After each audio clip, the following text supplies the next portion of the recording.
starting in 1 Samuel chapter 16, if you want to flip there.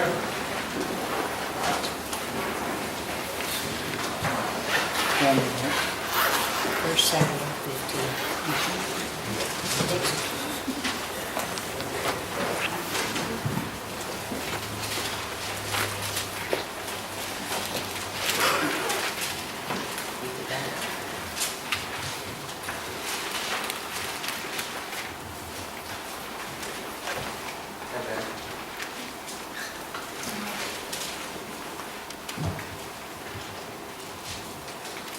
Today I'm going to be talking about how bad things are going to happen to good people. And we're going to start with the story of David. David is first picked up in 1 Samuel chapter 16, where we'll find Samuel is sent by God to find the next king of Israel, because Saul wasn't doing a very good job. Saul started out to be a great king, and he's the kind of guy you'd look at and you'd be like, hey, there's the king. He stood a head taller than everyone else. And he just, he looked like someone that you'd call a king, but he turned out to not be a very good leader because he quit following God. So Samuel goes to look for the Lord's next choice of king. He goes to the house of Jesse in chapter 16 of Samuel. And he said peaceably, I have come to sacrifice to the Lord. Sanctify yourselves and come with me to this sacrifice. Then he concentrated Jesse and his sons and invited them to the sacrifice. So it was, when they came, that he looked at Eliab and said, surely this is the Lord's choice before him. But the Lord said to Samuel, do not look at his appearance or at his physical stature, because I have refused him. For the Lord does not see as man sees, for a man looks at outward appearance, but the Lord looks at the heart. So Jesse called Abinadab and made him pass before Samuel, and he said, neither has the Lord chosen this one. Then Jesse made Shammai pass by, and he said, neither has the Lord chosen this one. Thus Jesse made 7 of his sons pass before Samuel. And Samuel said to Jesse, the Lord has not chosen these. And Samuel said to Jesse, are all your young men here? Then he said, these remain yet the youngest, and there he is, keeping the sheep. And Samuel said to Jesse, send and bring him, for we will not sit down till he comes here. So he sent and brought him in. Now he was ready, with bright eyes and good looking. And the Lord said, arise, anoint him, for this is the one.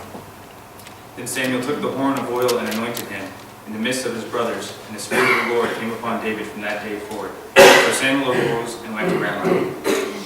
David, the youngest of his family, his father didn't even think to invite him when the prophet Samuel, who everyone knew was coming to their house, was the next anointed king.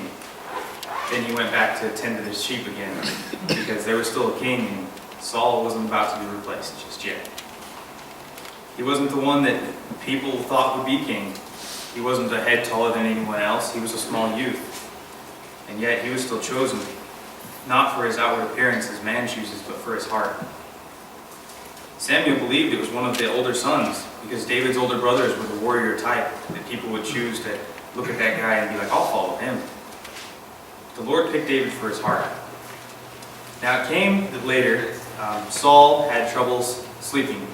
He had nightmares, he couldn't rest or relax at all, and he was being troubled, and all the wise men in the land tried to help him. And finally one of his people said, I've heard of a boy named David, he can help you. So Saul, in Samuel 16:19, picks up, and Saul sends messengers to get David. And David comes before the king. Since no one else could help him, David plays his heart for him. And it helps him and soothes him, and he's actually able to sleep and once again relax. So David stays with Saul, and Saul makes David his armor bearer, which is a great honor for a mere shepherd boy. And David finds favor in Saul's sight, and gets to live in the castle for a while before he goes back. He goes back when war comes. The Philistines decide to attack. And I always picture it this way, there's a valley here, and the Philistines on one side and the Israelites are on the other, and there's a valley in between them. It's kind of like the 2 biggest kids on the block, They have kind of a screaming, shouting war there for a while before anything actually starts, and the Philistines say, hey, we'll send out our biggest guy, our champion. You send out yours. If our guy wins, you'll be our slaves. If your guy wins, we'll be your slaves. And the Israelites are kind of like, okay, well, what's your champion look like? the Philistines probably snicker to themselves as Goliath walks onto the field. Because Goliath is this guy who you would look at, he is a good, twice the size of any normal man. It takes two people just to carry a shield. So the Israelite army, there is no one willing to face this guy. He's out there standing for days, throwing taunts at the Israelites as they stay up on their little ridge and like, oh, who's going to go fight him?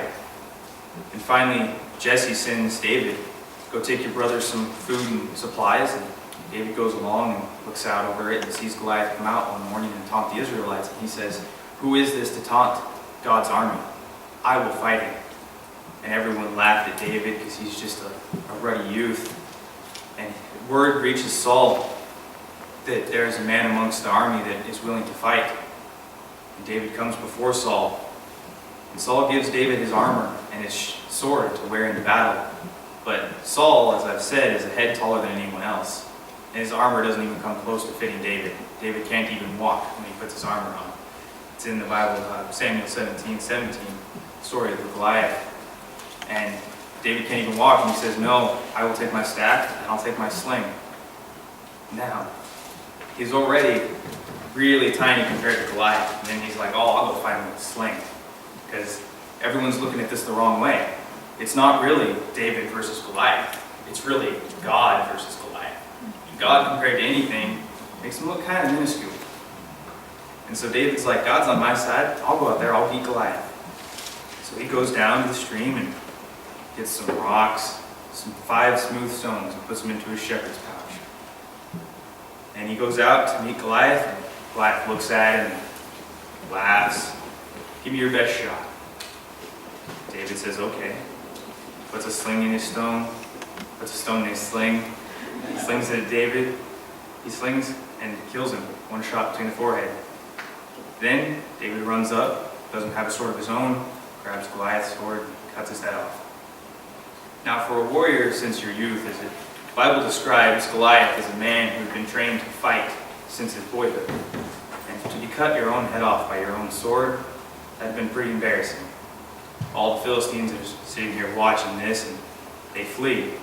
The Israelite army chase them and kill them all. So David kills Goliath. Shortly after that, you find in 1 Samuel 18, he befriends Jonathan, who was the prince, should have been the next king, Saul's heir. Samuel 18, verse 1, I'm going to read.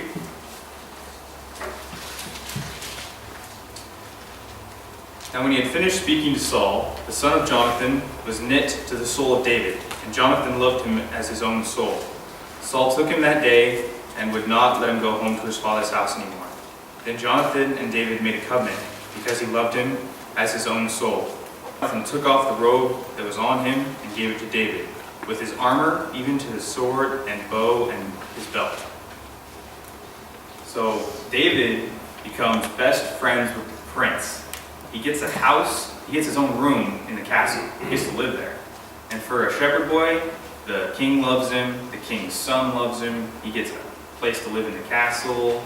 He just beat Goliath. Things are looking pretty good for David. He's not really done anything wrong. And, best friends with the prince has got to be pretty cool. You can do what you want to do. And so then David also, he has his own small army now, and he goes around for Saul, defending off the Philistine armies. And David falls in love with Saul's daughter, Michal. And Saul asks for no dowry other than 100 foreskins from the Philistine army. So David says, I can do that. He goes out, and Samuel 18:25, this is kind of important. Then Saul says, thus you shall say to David, the king does not desire any dowry, but 100 foreskins of the Philistines, to take vengeance on the king's enemies. But Saul thought to make David fall by the hand of the Philistines. This is the first time where Saul turns against David. He realizes that David is becoming more and more powerful, and he is fearing for his own authority and his family's house to raise the authority down through his son. Verse 26. So when his servants told David these words, it pleased David well to become the king's son-in-law. Now the days had not yet expired. Therefore David arose and went, he and his men, and killed 200 men of the Philistines, David brought their foreskins and gave them in full count to the king, that he might become the king's son-in-law. If you notice the numbers, Saul asked for 100 foreskins. David went out and brought him 200, just to show him, it's not me doing it, God is doing it. He can do anything through God who strengthens him. Then Saul gave him Michal his daughter as wife. Thus Saul saw and knew that the Lord was with David, and that Michal, Saul's daughter, loved him. So now he's married to the princess. He's now part of the family. The son-in-law of the king, best friends to the king's brother, married to the princess. Things are looking pretty good. He got anointed as king as a young age. David found favor in the sight of the king and became his armor bearer. David killed Goliath through the power of God. He befriended Jonathan, the son of the king. He married into the family and became the son-in-law to the king by marrying Michal. So far, David has let God lead his life, and he hasn't made any mistakes. And yet, Saul decides he doesn't want this guy around anymore. Too much power. David didn't do anything wrong to him. David has served Saul with his heart, went out with his armies, killed the Philistines. But Saul just can't accept this anymore. And so the first time Saul actually attacks him is in 1 Samuel 19. Now Saul spoke to Jonathan, his son, and to all his servants, that they should kill David. But Jonathan, Saul's son, delighted greatly in David. So Jonathan told David, saying, My father Saul seeks to kill you. Therefore, please be on your guard until morning. Stay in a secret place and hide. And I will go out and stand beside my father in the field where you are, and I will speak to my father for you. It's a really good thing to be best friends with the king's son right about now. Jonathan loved David so much that even though his father told him to go out and kill him and all of his servants, Jonathan decided to go warn David and tell David to hide. And he's like, I'm going to go talk to my father. I'm going to try and talk him out of it. You've done nothing but serve our family. I'm going to try and help you out this time. In verse 6, so rejoiced when they will sin against you and innocent. So Saul heeded the voice of Jonathan, and Saul swore, As the Lord lives, he shall not be killed. Then Jonathan called David, and Jonathan told him these things. So Jonathan brought David to Saul, and he was in the presence as in past times. And there was war again. And David went out and fought with the Philistines, and struck with them a mighty blow, and they fled from him. It's a good thing Saul brought David back. David once again defended off the Philistine armies. So now, in the Bible, mostly the king leads the army. Saul doesn't have to anymore. He has David, and David goes out and defeats his enemies. And this guy is pretty much his top general at this point. David's doing everything right. But a distressing spirit from the Lord came upon Saul as he sat in the house with his spear in his hand, and David was playing music with his hand. David still played the harp for Saul. Then he sought to pin David to the wall with a spear, and he slipped away from Saul's presence, and he drove the spear into the wall. And so David escaped and fled into the night. David, up until this point in his life, hadn't become king yet. He'd been anointed to become king. He had defeated Goliath, hundreds of Philistines, became generals of armies. He had followed the Lord and got all these great things.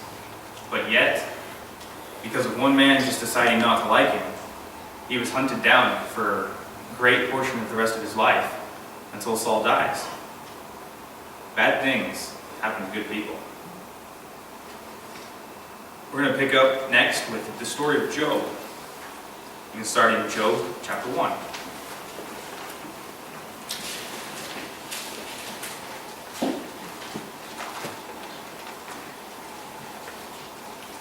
The very first thing it says in Job chapter 1, verse 1. There was a man in the land of Uz, whose name was Job, and that man was blameless and upright. Very first verse in the chapter of Job. That man was blameless and upright. And to have that written about you in the Bible, you must have been some kind of a good person. God himself decided to write about you. Hey, that guy there, he's a good man. It tells you what Job had.